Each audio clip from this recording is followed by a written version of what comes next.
Welcome back aboard HMS Lazy Millionaire. Put down your book and pick up a glass of wine, because today we're taking a look at the millionaire itself, as we summarise The Millionaire Next Door by Thomas J. Stanley and William D. Danko. What is a millionaire? What do they look like? What are their habits? What do they smell like? Do they live in special millionaire enclosures like a zoo, being fed by their keepers on Black Sea caviar and tins of shareholders' reports? Do they give off a yellow millionaire glow?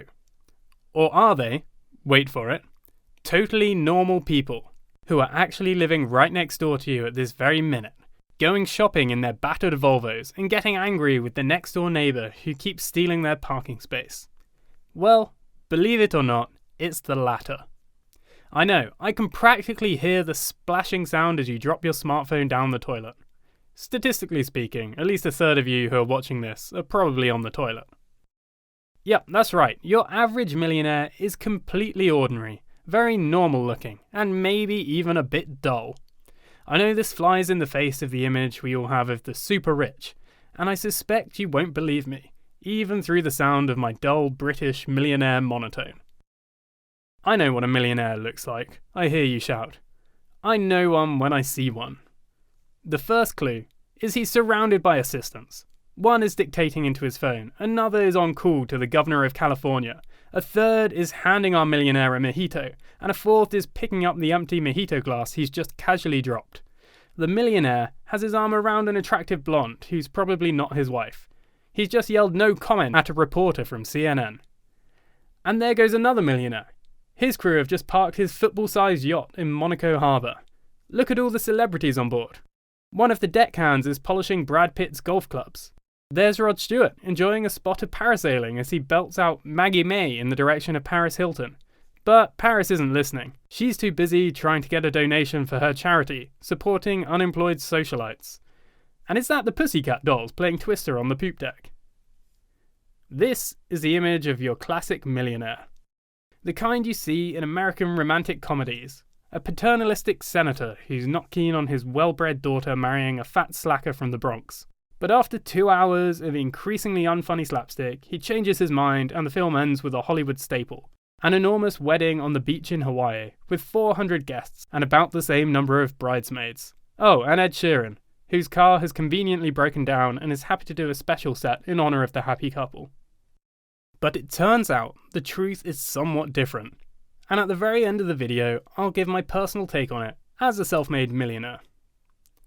The Millionaire Next Door was written based on a mountain of statistics and research, and it shows that most millionaires are completely ordinary. They live in ordinary houses on ordinary streets. They do ordinary jobs or run ordinary companies. They drive ordinary cars and have fairly ordinary families. You probably rub shoulders with a few millionaires every month, queuing in your local cafe, or you'll see them getting annoyed with self-service checkout machines. The Millionaire Next Door is based on years of research into America's millionaires, and it was published in 1995. Thomas J. Stanley and William D. Danko pinned down America's millionaires, conducted extensive interviews to build up the exact profile of what a millionaire is, and what they discovered shocked the world. Here's what they found out about the average American millionaire.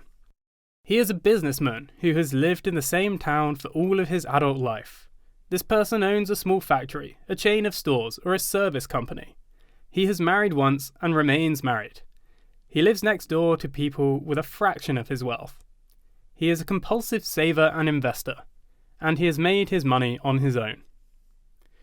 The two found that most millionaires were self-made, and came up with an interesting contrast between a genuine millionaire and what you might want to call a wannabe, which they describe as UAWs, under-accumulators of wealth, and PAWs, prodigious accumulators of wealth.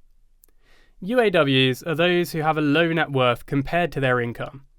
If you're a lawyer earning $250,000 a year, then you ought to have well over $1 million in the bank. But this might not be the case, even if you're salary rich, because you spend so much of your income. A PAW is someone who spends far less than they earn, so they'll have a total accumulated net worth of over $1 million in the same salary. Think of that old saying, keeping up with the Joneses. You have a large income and a nice house, but the neighbours have just dug a swimming pool. They invite you round for drinks with all of their smart friends, and though you say things like, "Wow, I love what you've done here," secretly, you're hoping they get a major algae problem. Face it, you're jealous. So you just got back home, determined that you're going to dig a swimming pool too. But your swimming pool has an added jacuzzi and one of those poolside bars, which are great until you drop your nachos in the water and have to have the whole thing drained. Then you see your neighbour who's traded in their Saab for a top-of-the-market Range Rover. So you get yourself a Tesla and stick cattle grid to the bottom of your drive to make it seem posh, even though you live in the suburbs and there isn't a cow for 20 miles. Forget about ever becoming a millionaire with an attitude like that. You're spending too much of your annual income trying to impress people. And if you're doing most of it on credit, you need help. Look at what Stanley and Danko found out. 7 common denominators among those who successfully acquire wealth. Number 1. Those who successfully acquire wealth, the PAWs, are frugal. Repeat that, frugal. They don't spend their cash on stuff they don't need. They probably haven't bought a new car in years, and only reluctantly get their hair cut. Number 2, they allocate their time carefully, as well as their money. They spend a huge portion of their time planning their financial future and keeping their tax returns as low as legally possible. Unlike those UAWs, who spend half their time browsing fancy fridges on Amazon. Number 3, they value financial independence much more than social status. Knowing they have financial security makes them happy, which they prize more than material possessions. So you're more likely to see them rocking a $10 Casio watch than a $10,000 Rolex. Number 4, most PAWs did not receive a lot of financial help from their parents. This made them self-reliant and made them work harder, which brings us on to the next point. Number 5, millionaires generally encourage their children to be self-sufficient too, and don't give them a lot of financial help. You might even think that these children have poor parents, because they don't get to go on skiing holidays or spend weeks snorkeling in the Bahamas. But millionaires think this sort of thing would make their children too dependent. I mean, look up rich kids on Instagram if you don't believe me. Number 6, millionaires are very good at targeting marketing opportunities. They follow the money. You'll find a lot of them got wealthy by selling to the wealthy.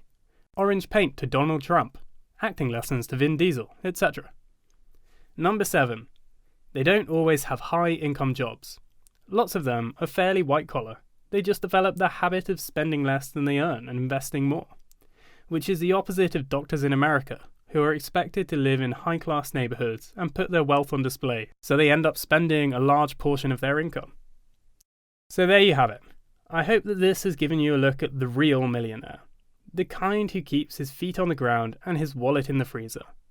Spend less than you earn, take your time to map out your finances, and don't give your bank account details to your children. Make them survive on $5 a week like you had to. I hope you enjoyed the Millionaire Next Door. My personal opinion, as a multi-millionaire, is that it makes becoming a millionaire seem extremely attainable, which is a great thing, and a life goal for a lot of people. However, I'd say that although the average millionaire, as described in the book, has a paper net worth of $1 million, it's taken them a long time to get there, and the main way they've managed to get there is by living frugally and focusing on savings and investments. All of this does pay off eventually, but it might take 30 years, if, for example, you're earning $50,000 per year. The effects of saving and investing will compound over time and make you a millionaire, but you might be able to get there faster by placing more of a focus on income. Maybe you start a business that makes you $500,000 per year, or you could move somewhere that pays highly for your skill, for example a software developer in San Francisco, or a real estate developer in Dubai. I've actually got 2 friends, both equally talented software developers. One is focused on keeping his costs down, living in a country where expenses are low. The other is living in San Francisco, where expenses are much higher, but he still lives a modest lifestyle. And because he earns 10 times the salary of my frugal developer friend, he saves much more money. Let me know in the comments below. Would you be willing to start a business or move countries to increase your income? And otherwise, I'll see you in the next video.